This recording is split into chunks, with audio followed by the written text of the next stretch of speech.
Hi friends, मैं हूं आपका दोस्त सलमान और ये पार्ट 3 है हमारे एनपीओ चैप्टर का।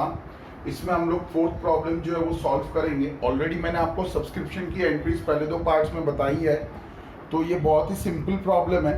इसके अंदर सिर्फ इनकम एंड एक्सपेंडिचर अकाउंट ही बनाना है, तो भी अगर कोई एंट्रीज का इफेक्ट जाएगा असेट्स में और लाइबिलिटीज में तो हम उसके इफेक्ट्स को जाने देंगे, उसको टैली नहीं करेंगे। ठीक है, तो अब यहाँ पर अगर हम लोग देखें तो सबसे पहला एडजस्टमेंट जो है outstanding subscription for current year 4500, तो और सब्सक्रिप्शन का अमाउंट देखिए करंट ईयर का है 44,500। तो सब्सक्रिप्शन इनकम है, ऑलरेडी हमने देखा है।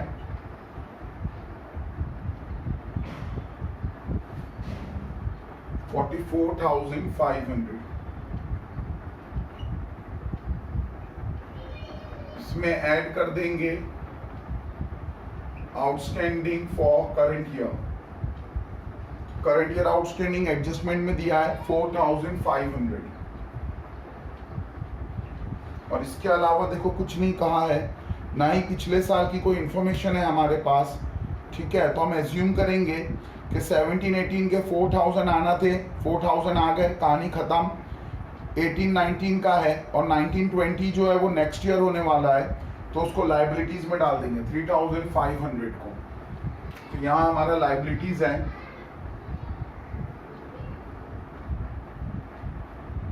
Advance subscription 3,500। ठीक है, इसका सेकेंड इफेक्ट आ जाएगा करंट ईयर आउटस्टैंडिंग का। तो यहां आ जाएगा आउटस्टैंडिंग सब्सक्रिप्शन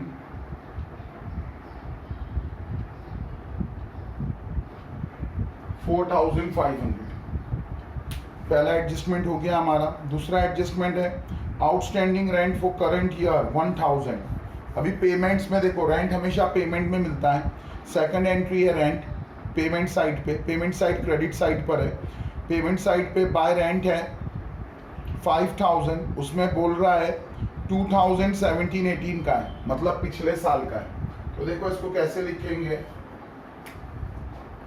एक्सपेंडिचर होता है क्योंकि हमने पेमेंट किया है। सो टू रेंट 5,000 हमने पे किया, इसमें से लेस कर देंगे लास्ट ईयर एक्सपेंस या लास्ट ईयर आउटस्टैंडिंग।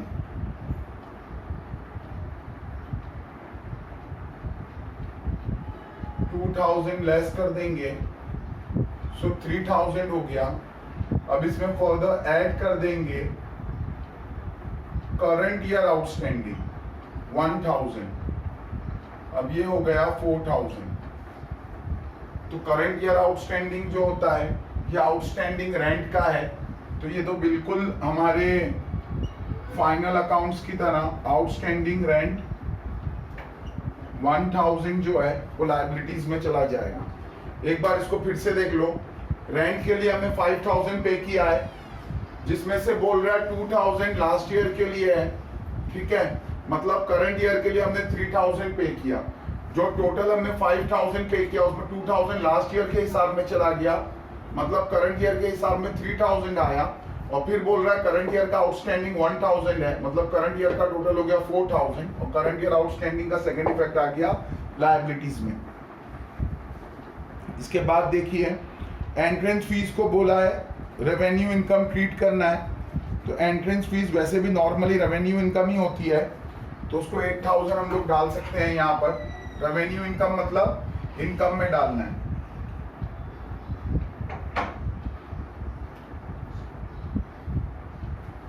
अमाउंट है इसका 8,000। तो ये कोई एडजस्टमेंट नहीं है, ये सिर्फ इंफॉर्मेशन है कि इसको पुट कहाँ करना है। नॉर्मली एंट्रेंस फीस जो है वो रेवेन्यू इनकम ही होती है। स्टॉक ऑफ स्पोर्ट्स बोला है 1 अप्रैल को ओपनिंग स्टॉक गिवन है 6,000 और क्लोजिंग स्टॉक भी दिया हुआ है 14,000। अब आप देखो पेमेंट्स में कुछ पेमेंट किया है क्या, तो नीचे देखो, नीचे से फोर्थ लास्ट है बाय स्पोर्ट्स मटेरियल परचेज्ड 40,000, तो ओपनिंग स्टॉक दिया है, क्लोजिंग स्टॉक दिया और परचेज दिया है, तो बिल्कुल ट्रेडिंग की तरह एंट्री बनेगी। देखो जरा इसको, to opening stock sports material कितना है, 6,000 है। तो ओपनिंग स्टॉक जो है फाइनल अकाउंट्स में भी डेबिट होता है, यहां भी डेबिट हो जाएगा। इसमें फर्दर ऐड कर देंगे परचेजेस, फाइनल अकाउंट्स में भी परचेज ऐड हो जाता है, यहां पे भी 40,000 का परचेज ऐड हो जाएगा, तो ये हो गया 46,000। देखो हम फाइनल अकाउंट्स करके आए हैं, उसमें ओपनिंग स्टॉक और परचेज अक्सर साथ में ही रहते हैं, ठीक है। मैं तो जब भी लिखता हूं तो जानबूझ करके दोनों को साथ में लिखता हूं ताकि याद रहे कि ये दोनों एक ही चीज होती है। तो ओपनिंग स्टॉक और परचेज को फाइनल अकाउंट में हम ऐड करके नहीं दिखाते, बट जब दोनों को डेबिट में साथ में लिखते हैं तो बाय डिफॉल्ट वो ऐड ही होता है, ठीक है। लेकिन यहाँ पे एक स्टेप आगे जाके हमने उसको ऐड भी कर दिया। और क्लोजिंग स्टॉक अगर आपको याद होगा तो क्रेडिट साइड में लिखा जाता है, तो उसको डेबिट में ले लेंगे। तो मैंने हमेशा सिखाया है कभी भी डेबिट क्रेडिट की एंट्री डेबिट में आएगी तो वो लेस हो जाएगी, तो less closing stock. Closing stock की वैल्यू कितनी दी है, 14,000। 46 में से 14 गया, 32 बचा। क्लोजिंग स्टॉक का सेकेंड इफेक्ट असेट्स में आता है, तो यहां आ जाएगा closing stock.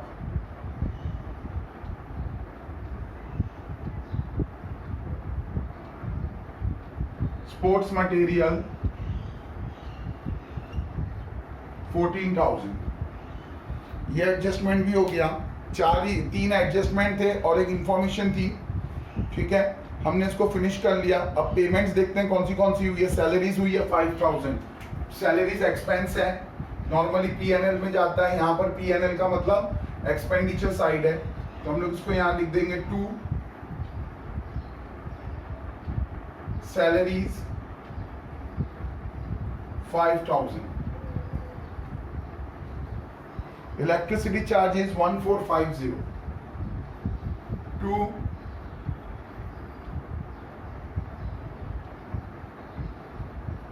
Electricity charges 1450।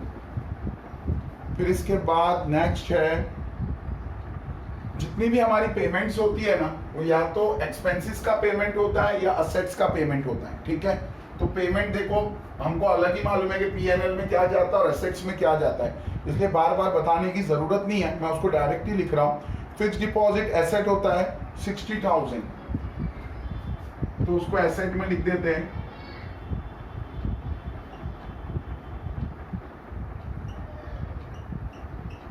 $60,000 fix deposit. फिर पेमेंट में देखिए नेक्स्ट है printing and stationery 750, to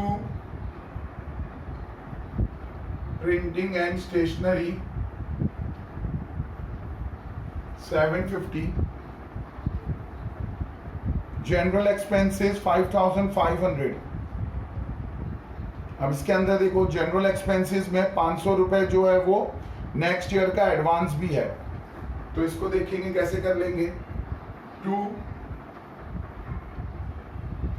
general expenses 5,500, इसमें से लेस कर देंगे, एडवांस बोल देते हैं इसको।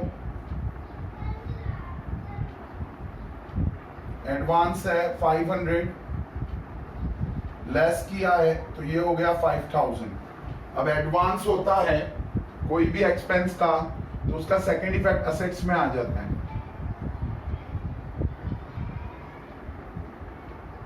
Advance general expenses 500। फिर इसका नेक्स्ट देखो स्पोर्ट्स मटेरियल हो गया। अब इसमें जो है कैश इन हैंड और कैश एट बैंक पेमेंट्स में दिया हुआ है, ठीक है।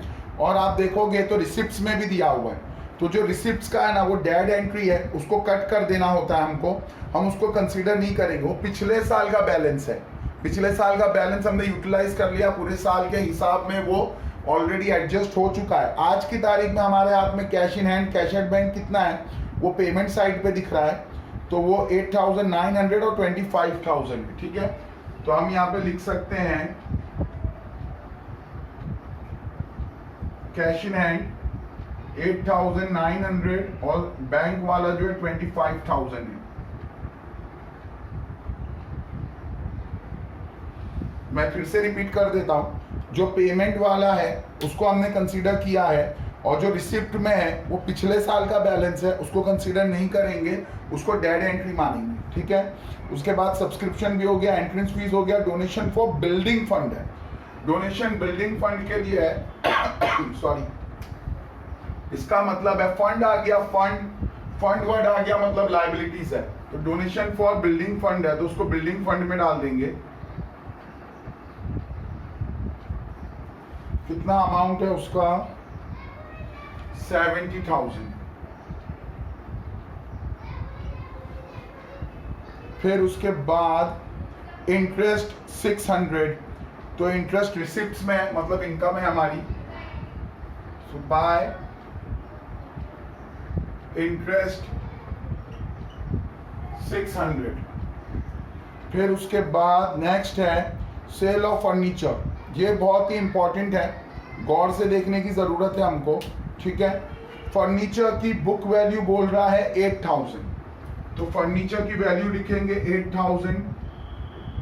वैसे फर्नीचर कोई एंट्री दी नहीं है तो यहां पर कुछ नहीं आएगा बिकॉज वो तो पूरा बिक चुका है।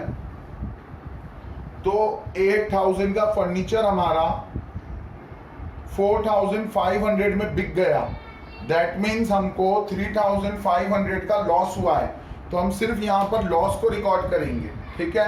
8,000 का फर्नीचर बेचा, 4,500 आ गए, वो ठीक है, लेकिन एक्चुअल में हमको क्या हुआ, to loss on sale of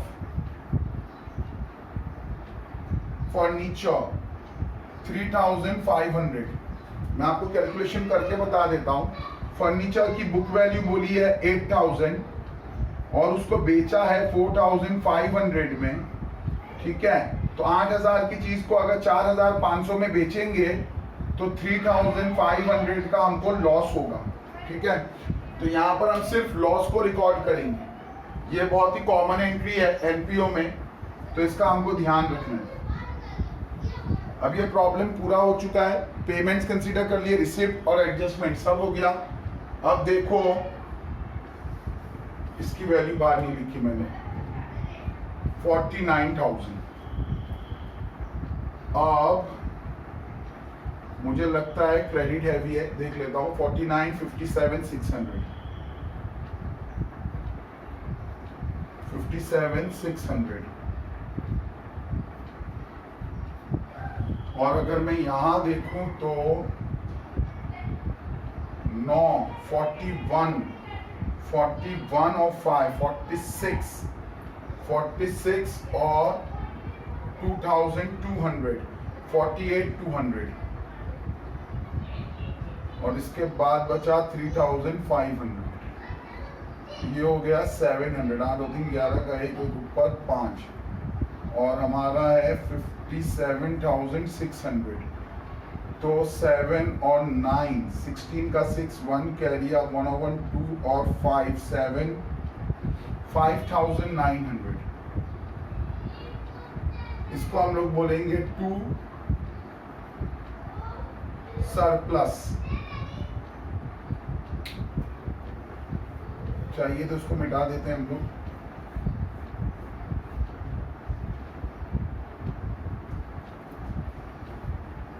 $5,900 का सरप्लस है, आंसर आ गया हमारा, ठीक है। ऐसे ही आहिस्ते आहिस्ते आगे बढ़ेंगे और हम लोग अपने पूरे सारे प्रॉब्लम्स जो है वो कर लेंगे। तो फोर्थ वाला प्रॉब्लम था, थोड़ा सा स्टार्ट में अनकंफर्टेबल होगा, बट 2-3 प्रॉब्लम जब हमारे सॉल्व हो जाएंगे तब कॉन्फिडेंस आ जाएगा। बिल्कुल आप देखो तो फाइनल अकाउंट्स की तरह होता है। इसके एक्सपेंडिचर में आप देखो सारे एक्सपेंसेस ये सब P&L के, printing and stationery, electricity charges, general expenses, rent, ज्यादातर आप देखो ये बिल्कुल P&L के एक्सपेंसेस हैं, ठीक है। तो थोड़ा सा कंफर्टेबल हो जाएंगे हम जब 2-3 प्रॉब्लम सॉल्व होंगे। तो ये हमारा फोर्थ वाला प्रॉब्लम था महाराष्ट्र की टेक्स्ट बुक का, और ये हमारा थर्ड पार्ट था। ठीक है, अगर कोई भी आपको क्वेरी होती है तो आप कमेंट कर सकते हैं। अगर वीडियो पसंद आए तो इसको लाइक कर सकते हैं, शेयर कर देंगे अपने फ्रेंड्स के साथ तो अच्छा है। ठीक है, ओके, चलो फिर, थैंक्स, बाय।